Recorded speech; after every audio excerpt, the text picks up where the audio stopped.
This is the countdown to kickoff, the national championship preview show on the Empty the Bench podcast network.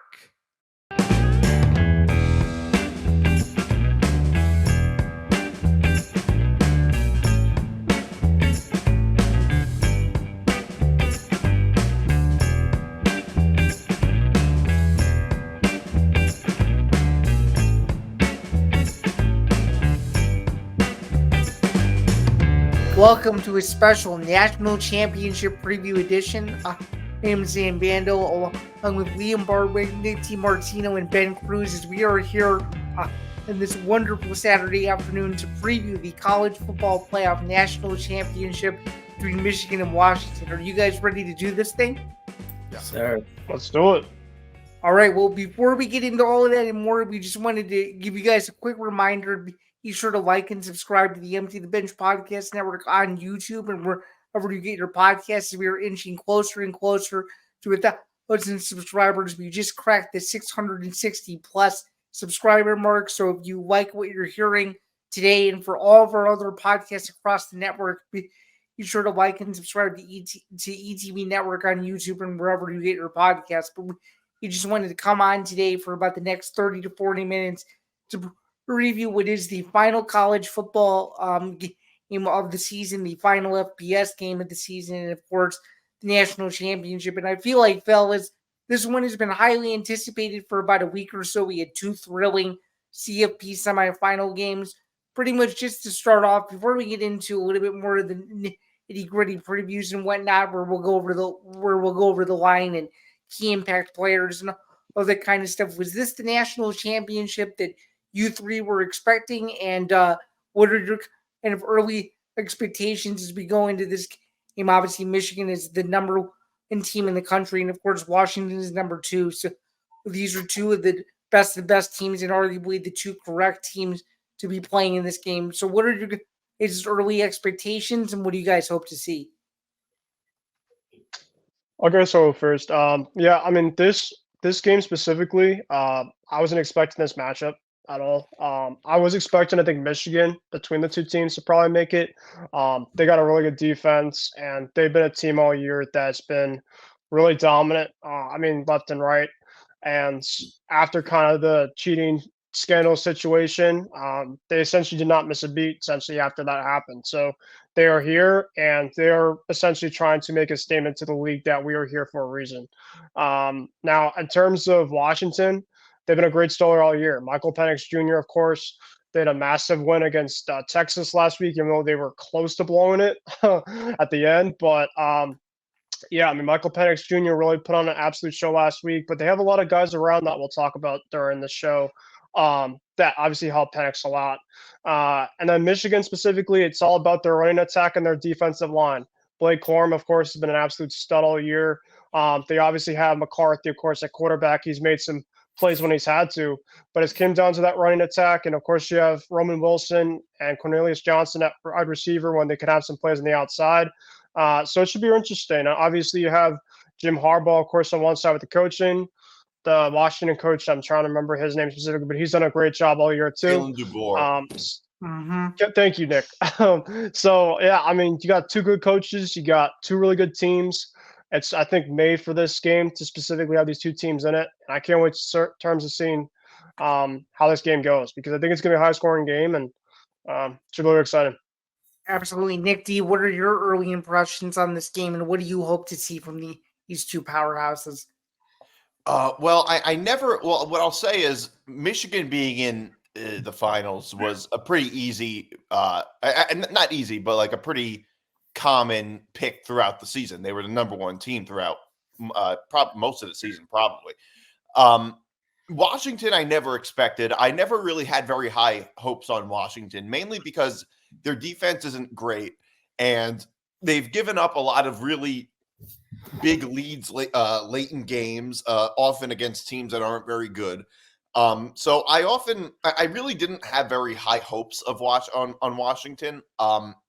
So in that case, I wasn't really expecting that. But I think that Michigan is Michigan is obviously a much more physical team than Washington. I think they're just a much deeper team, a much better team in every way, except at quarterback, which could be a pretty big deal.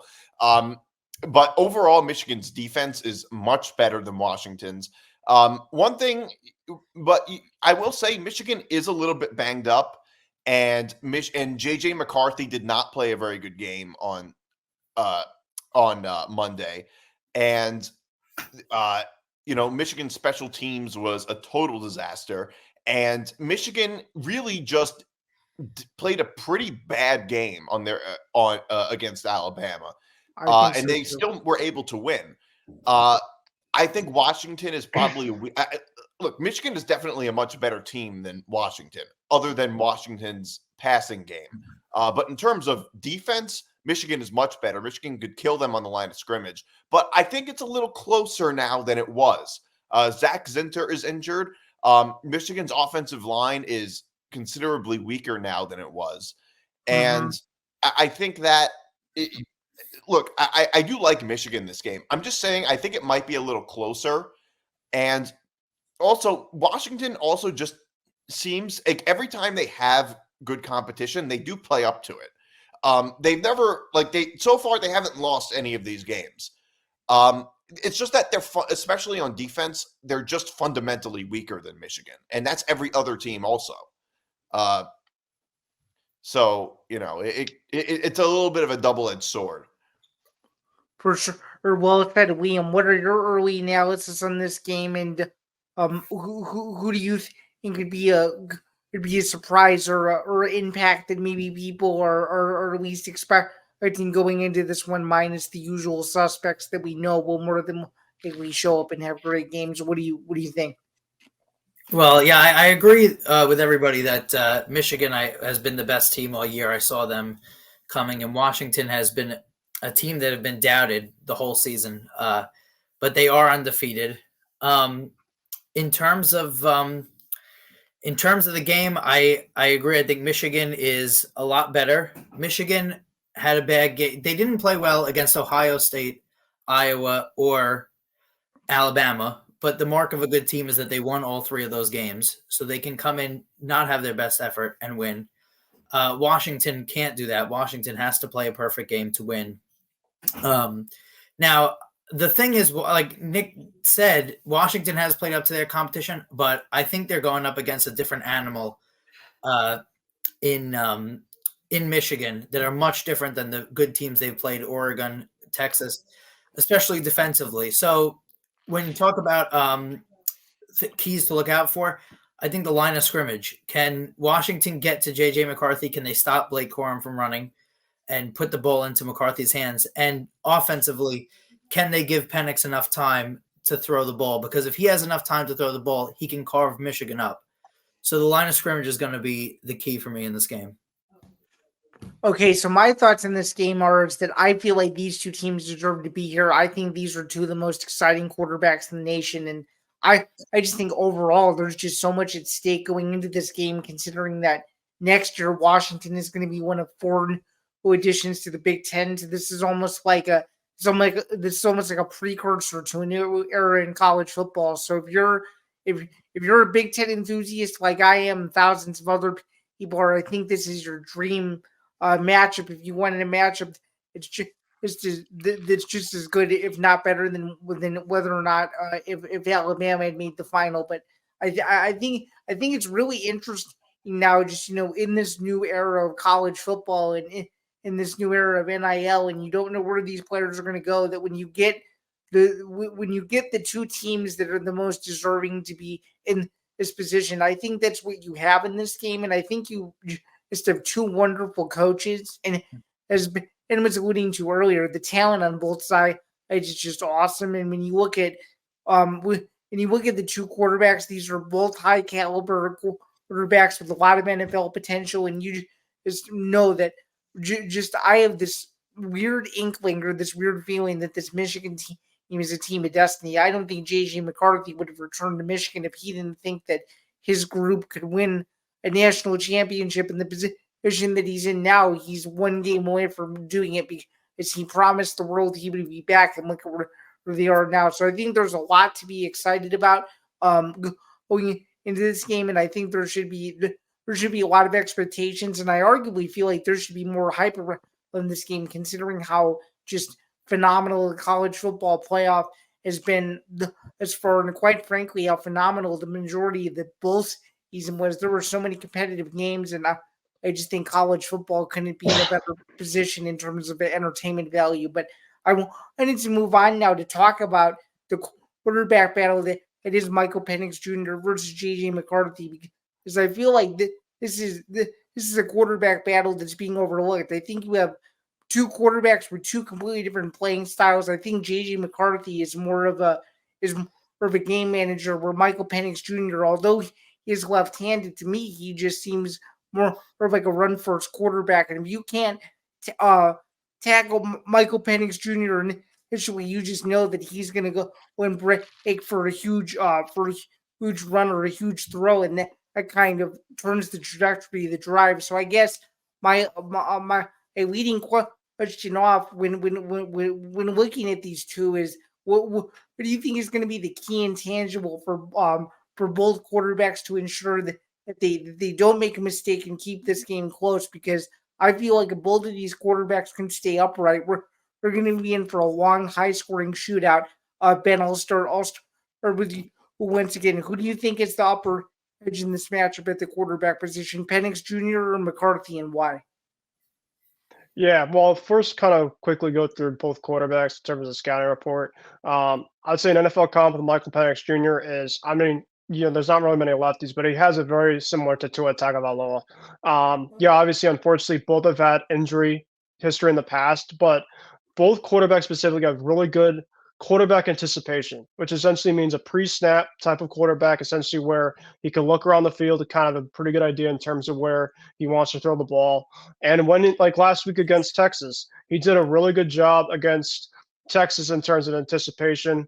And I really thought he did a really good job with that, and he was able to start to scramble a little bit kind of in the second half. So, I mean, it meant that he started to get confident over time.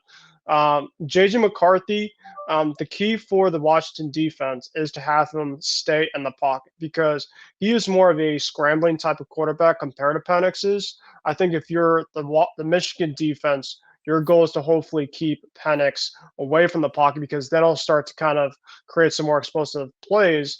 But J.J. McCarthy is more of a guy that's more mobile, that if he starts to scramble out, that could be a long thing to look at for Washington specifically. So I think specifically for both guys, I think that Penix will probably more of the deep balling passer if he starts getting going, and also trying to hit the guys around with the slants specifically.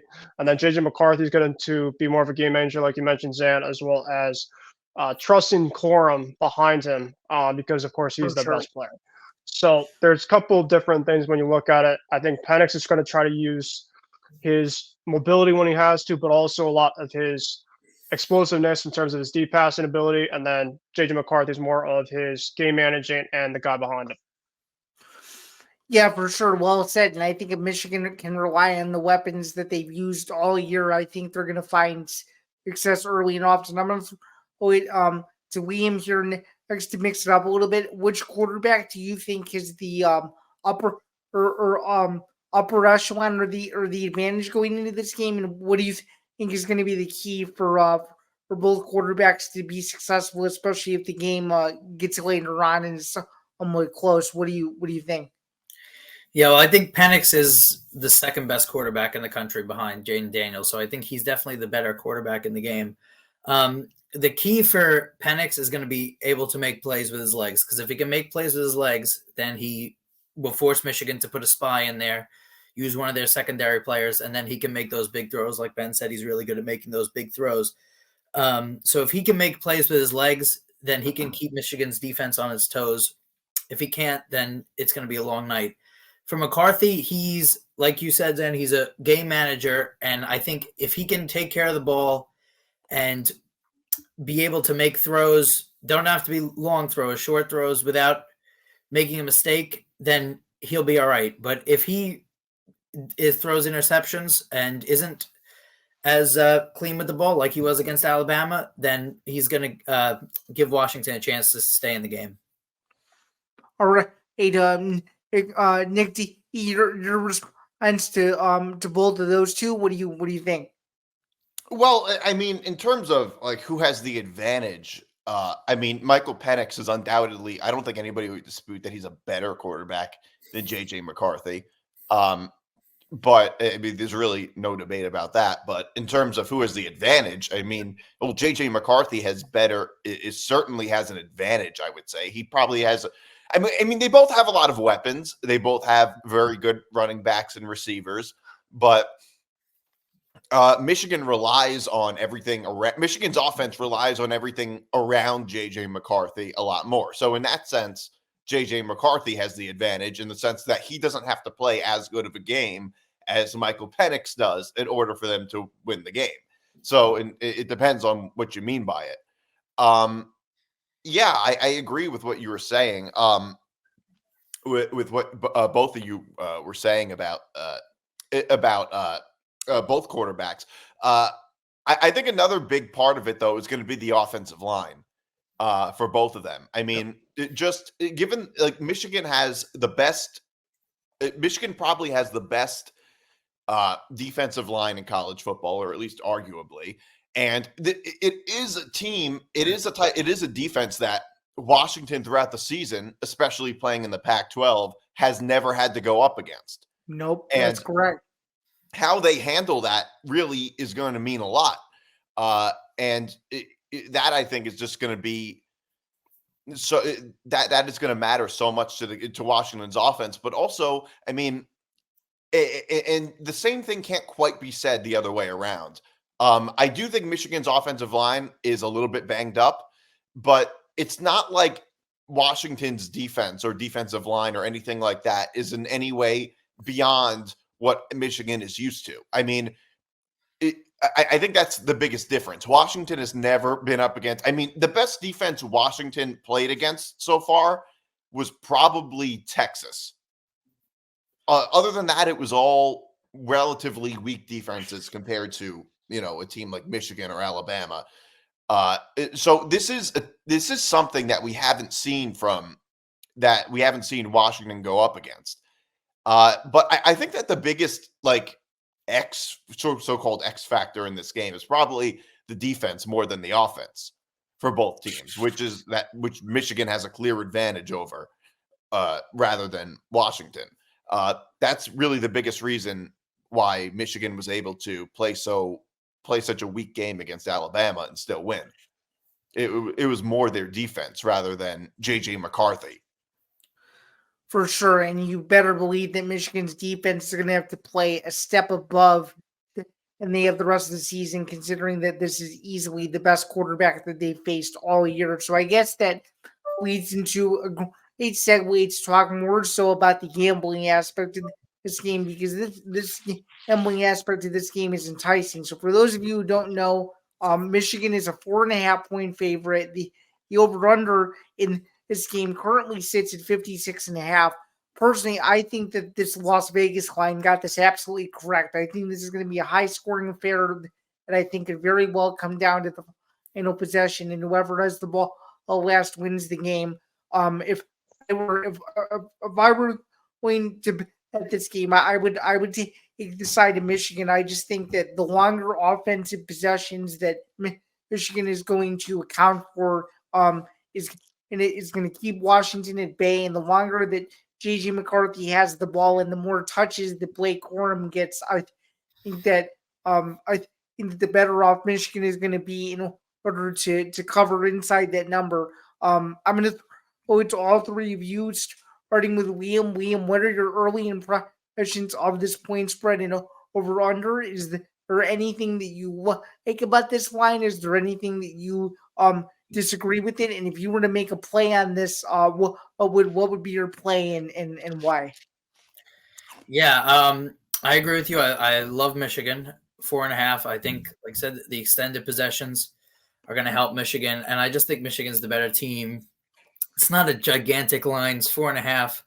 Half point is a little scary, but I don't think that's going to matter. I think Michigan's going to win by a good amount. I like the over. Now, if you think about last week, Michigan were stagnant on offense for a while, Alabama wasn't that good on offense. Michigan's defense was good. Alabama's defense is better than Washington, and you still got 47 points from the game. 56.5. The scary thing is the half point because it changes from a football number to not a football number. In other words, it's easier to choose 56 push than to 57.